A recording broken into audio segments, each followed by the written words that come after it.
Kira's George feeds the animals. This is George.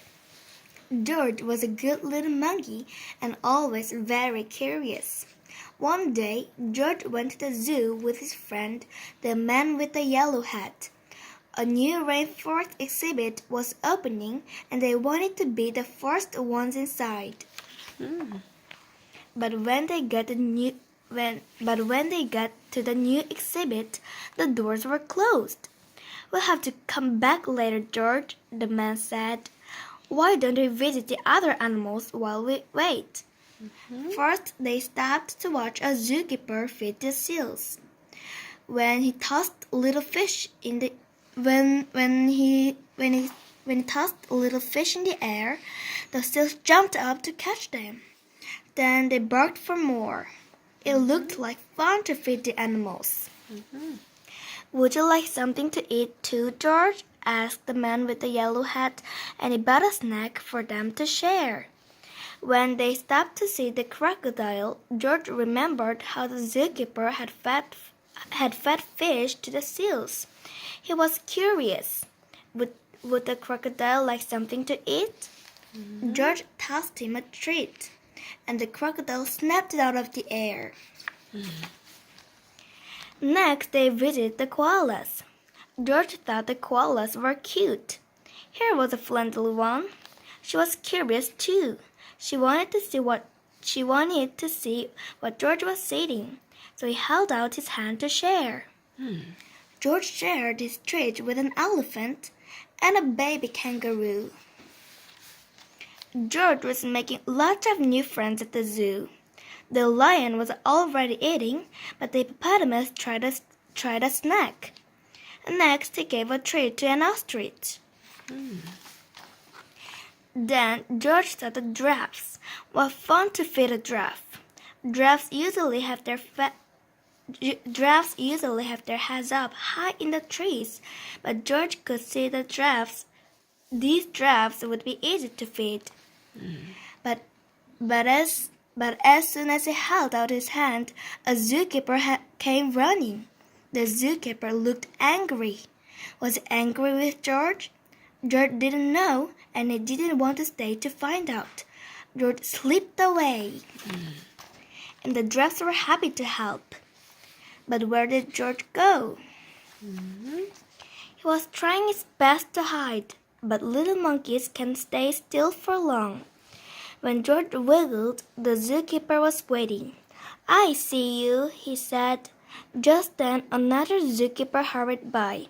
"Come quick," she yelled. "Someone saw the parrot." The first zookeeper led George to a bench. "The parrot from our new exhibit escaped, and I must help find out.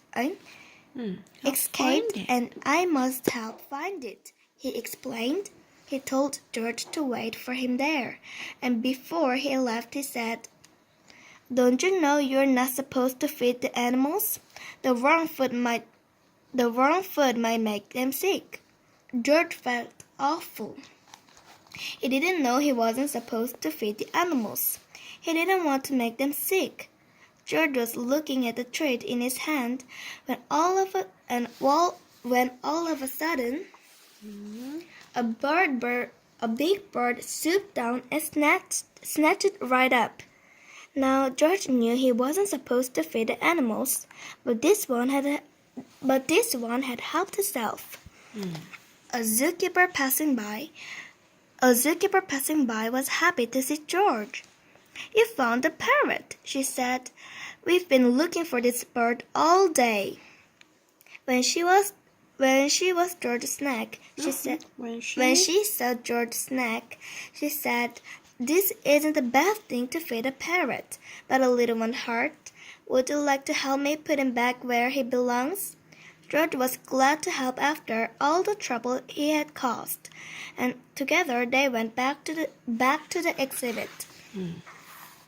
"There's our problem," the zookeeper said, pointing to a hole in the netting.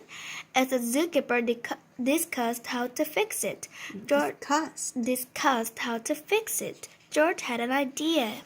He climbed up like only a monkey can, and when he reached the hole, he tied the netting back together. Meanwhile, the first zookeeper returned. "Catch the naughty monkey!" he yelled. He was feeding the animals. But that little monkey found the parrot, another zookeeper told him. "And look, he fixed the netting. Now we can open the exhibit." When George came down, all the zookeepers cheered. Finally, the celebration began and the doors were opened. The man with the yellow hat was there, and he and George got to be the first ones inside. As George walked in, the zookeepers thanked him for all his help. "Please visit any time," they said. George couldn't wait to come back and see his friends, but next time he'd remember, unless you're a zookeeper, don't feed the animals.